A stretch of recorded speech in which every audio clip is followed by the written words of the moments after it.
Muy buenas noches, yo soy Julio Ligorría y esto es Destino 2011. El último fin de semana tuvimos aquí al doctor Harold Caballeros trabajando todo el tema de su programa y su propuesta de seguridad. Hoy lo volvemos a tener. Bienvenido, Harold, a su programa Destino 2011 para hablar de su propuesta económica y de los temas sociales. Muchísimas gracias, Julio. Buenas noches y buenas noches a toda la audiencia. Buenas noches. Vamos a ver, mi querido doctor Caballeros, ¿es viable económicamente el Estado de Guatemala en el próximo gobierno? Dos maneras de decirlo. El Estado de Guatemala está subfinanciado, por eso no puede hacer frente a las obligaciones que le otorga la Constitución de la República. Pero eso si nosotros tomásemos un año X y estuviésemos en cero. Pero hoy, además de eso, tenemos el nivel más alto de endeudamiento de la historia de Guatemala. Nunca habíamos debido 100 millardos de quetzales. 100.000 millones de quetzales. 100.000 millones de quetzales. Eso debe el Estado de Guatemala hoy. Eso es la deuda. Eso sería el equivalente a aproximadamente 13.500 millones de dólares. Y tenemos reservas monetarias por 4.000 millones. Sí, o sea que no tenemos reservas, ¿verdad? Porque no tenemos reservas. Esa es la situación financiera de Guatemala hoy. Esa es la situación. Además tenemos nosotros un déficit presupuestario de 13.000 millones. ¿De quetzales? De quetzales, sí. Y tenemos nosotros también problemas serios de recaudación. No solo en el sentido de que se suele decir que deberíamos recaudar más dinero y tener una tasa más alta de impuestos. No estoy hablando de eso. Estoy hablando de la falta de eficiencia para recaudar lo legalmente recaudable el día de hoy. Hay impuestos como el IVA, que son muy importantes y no estamos recaudando el 100%. Estamos prácticamente a nivel del 60% de recaudación. De algo que debería ser sumamente fácil y sencillo de recaudar. Y además muy importante para el país. O sea que cuando se habla de reforma tributaria, que todos sabemos que en un momento o en otro vamos a tener que hacer una reforma tributaria integral, que amplíe la base tributaria, que es lo que siempre se ha querido, por un lado, pero realmente, lo que realmente tenemos que hacer ahora es ser más eficientes. ¿Esa es la lectura correcta? Sí, son tres pasos. Número uno, transparencia en la gestión para generar confianza en el ciudadano. Número dos, eficiencia en la gestión para usar bien los recursos. Captar bien y gastar bien. No hacemos ninguna de las dos cosas bien al día de hoy. Y luego, la número tres es el tema de la tasa. ¿Cuánto por ciento pagan los guatemaltecos comparado con los franceses o los finlandeses? Los franceses pagan 57% de impuestos, o sea, les quedan 43 centavos de cada dólar o cada euro en su caso. Entonces ellos vienen a Guatemala y dicen que nosotros tenemos que tener una tasa más alta. No sé, eso lo decide cada país.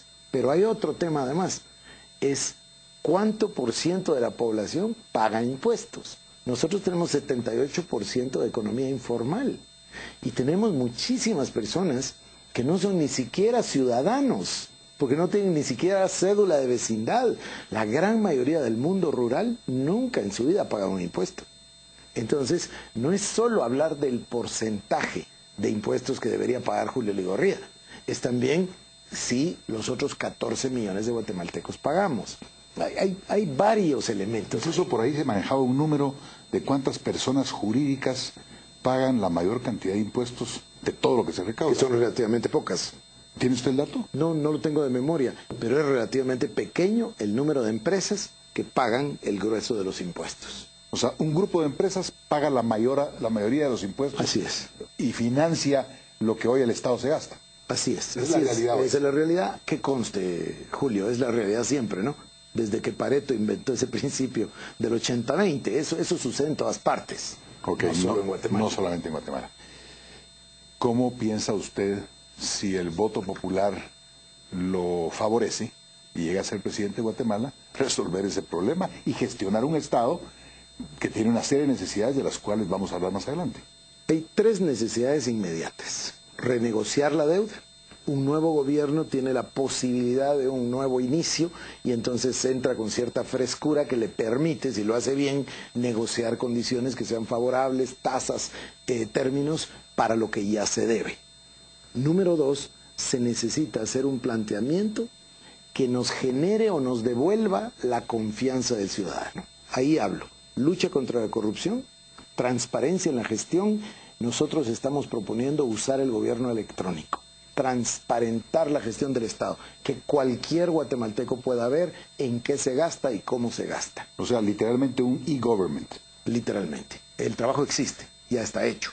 9 años, un grupo de guatemaltecos de una enorme calidad humana y profesional, a cargo del distinguido profesional Harris Whitbeck, lo trabajaron, lo terminaron y lamentablemente no está. Está guardado como tantas diagnósticos, soluciones que se han quedado guardados en las gavetas. En una esquina. En una esquina. Pero tenemos nosotros el diagnóstico de que en 7 meses se puede reactivar totalmente y usarlo.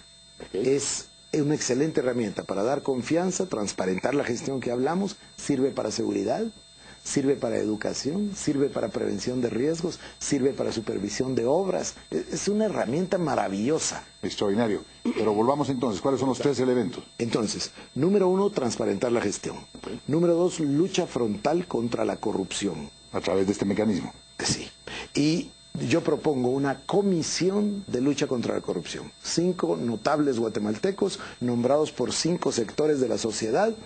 Por supuesto, una persona a cargo del grupo de 5 y empezar la batalla contra la corrupción en 2 ministerios. ¿Cuáles? El de salud y el de comunicaciones. Empezar ahí. No quiero decir que solo a eso se dedique. ¿Sabe usted exactamente lo que está pasando en el Ministerio de Comunicaciones? Bueno, no sé qué quiere decir la palabra exactamente, pero sí sé bastante de lo que está sucediendo. Digo, en términos de por qué el Ministerio de Comunicaciones es observado como el ministerio donde más corrupción se comete. Claro. ¿Qué es lo que está pasando ahí? Bueno, nosotros tenemos 3 o 4 problemas ahí. El primero, que no depende realmente del ministerio, pero que está dándose de hecho, es que muchísimos, y por supuesto siempre hay honrosas excepciones, pero muchísimos de los diputados tienen sus propias ONGs y gestionan dentro del presupuesto obras para su respectivo distrito electoral o departamento del país y luego se asignan las obras a sus ONGs. Ahí hay una corrupción, ahí hay un porcentaje que suele ser del 30%. Después esas ONGs le dan el trabajo a una constructora.